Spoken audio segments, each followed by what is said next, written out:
মাদ্রাসা দারুল উলুম মীরের বাজারের 1446-47 হিজরি ও 2025-26 ঈসাই সনের সবক উদ্বোধনী অনুষ্ঠান ও দোয়া মাহফিল গতকাল বাদ আসর মাদ্রাসা প্রাঙ্গণে অনুষ্ঠিত হয়।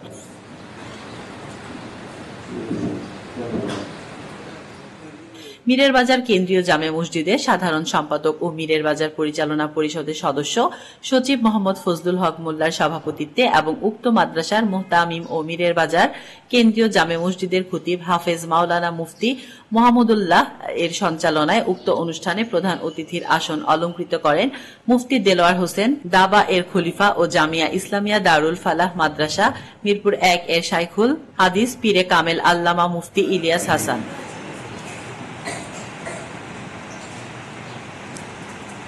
কাশ্মীর দাবা বিশেষ অতিথি ছিলেন বাংলাদেশ খেলাফত মজলিস কেন্দ্রীয় কমিটির সদস্য মাওলানা মাহাদি হাসান সিরাজি, হারেজ আলী উচ্চ বিদ্যালয়ের প্রধান শিক্ষক মোহাম্মদ আব্দুর রশিদ, বাংলাদেশ খেলাফত মজলিস পুবাইল থানা শাখার সভাপতি মাওলানা আফসার উদ্দিন গাজীপুরী ও সাধারণ সম্পাদক মুফতি মাসুম বিল্লাহ।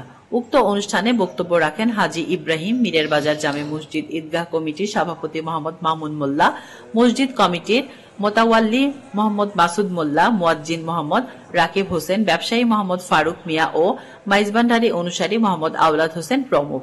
আলোচনার পর প্রধান অতিথি মাদ্রাসা দারুল উলুম মীরের বাজারের 1446-47 হিজরি ও 2025-26 ঈসাই সনের সবক উদ্বোধন করেন এবং পরিশেষে দোয়া মাহফিল অনুষ্ঠিত হয়। স্থানীয় সংবাদদাতা মোহাম্মদ সিরাজুল ইসলাম, পুবাইল, গাজীপুর।